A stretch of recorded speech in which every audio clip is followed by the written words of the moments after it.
My paintings are sort of based around Mughal paintings and Persian miniatures. So I take that visual language and then I make it much more contemporary. So it is neither sort of very, very Indian or very, very, anything.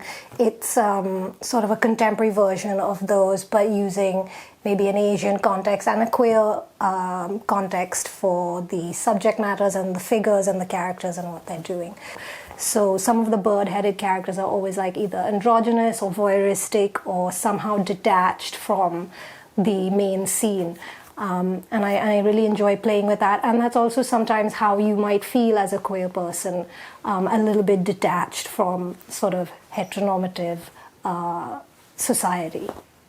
So this is a painting called The Breeders, and it's a pair to the Queen. And this one is about sort of mechanical reproduction, a sort of breeder factory where you just have women manufacturing children and then they're quality controlled and while we decimate the landscape. So that's my rage about sort of our pronatalist world in these two paintings.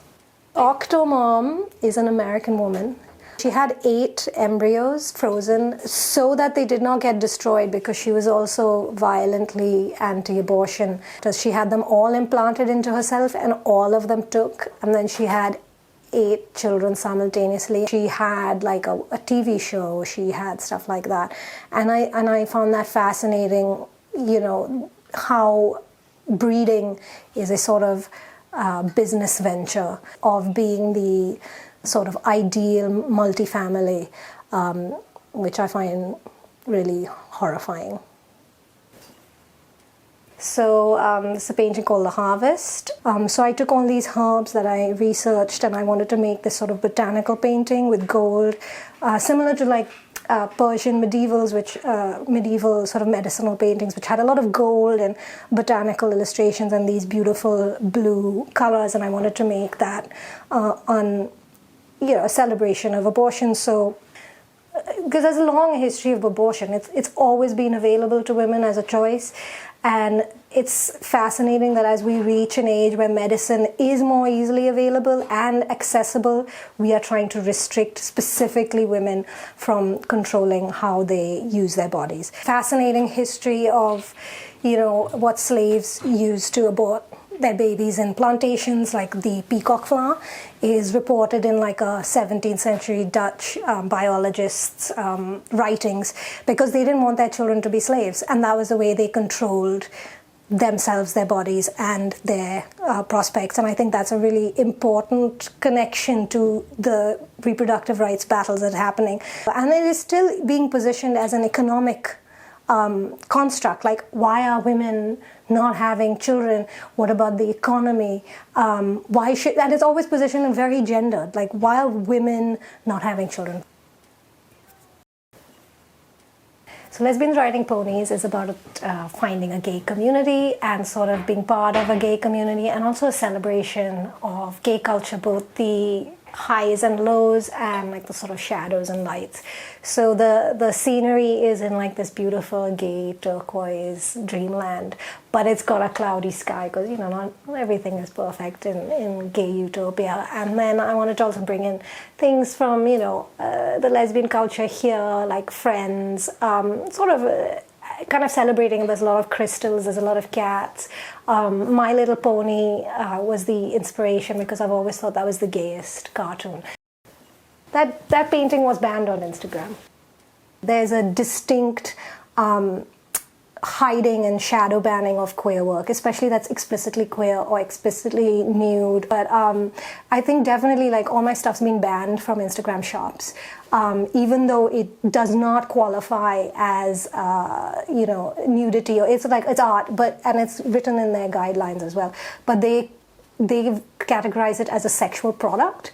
So nearly all my paintings are banned. They see if the AI, and it's all AI programming, so it's white guys programming AI to block certain content for, if it's a straight audience, they need to only see certain products and stuff like that. So I think online it's interesting to see how tech is programming bots to discriminate. And I think that's more interesting, at least that's what I've witnessed firsthand.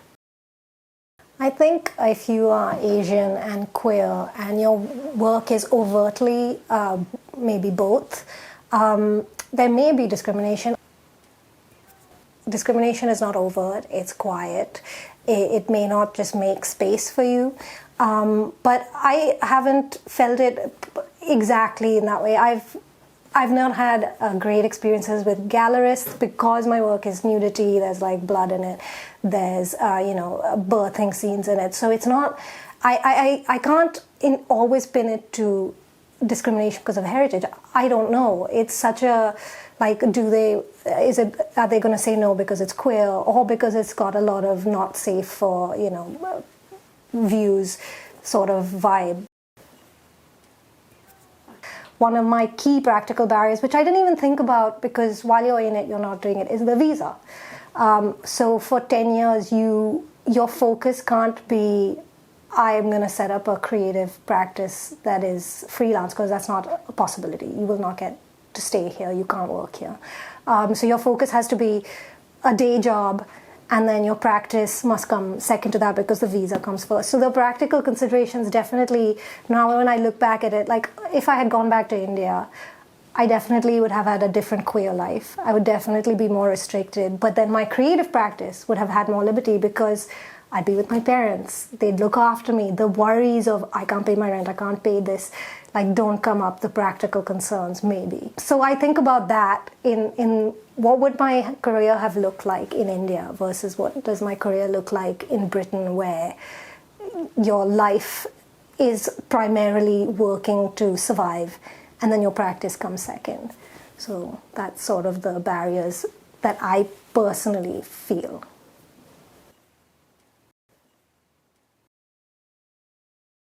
Working with a collective, I was part of a collective, and we had pitched for this project called Gender Bender. And this was the second year that we had pitched for it, and we got it as a group collective. And the subject was breasts. And what I was interested in breasts is sort of the male gaze of breasts being this desirable object, but in my life it's always this sort of monstrous thing. It's this kind of grotesque thing, and I wanted to sort of depict that, make them grotesque yet appealing. And so this series of work that I wanted to do is slightly bigger and sort of have boob monsters to sort of offset that male gaze. So the male gaze being, this is a sexual thing, and then my perspective being more, this is this monstrous, grotesque thing. Because in my existence, boobs have not been great. They're looked at, you get grabbed, there's sexual harassment. And coming from India, I had casual sexual harassment my entire teenage years. So I wanted to do this series of works sort of exploring that monstrosity and that sort of grotesqueness. And they're not finished. I want to have a lot more detail. So I wanted to also change my practice to have a little bit more bigger space to play with, and then still incorporate some of the details. I feel like whatever I want to say is said in a painting, because it expresses my rage much better than words. To be screaming at people is no fun, and also I don't think you can convince them. So I think all my rage is in my paintings, and that's why I want to say things.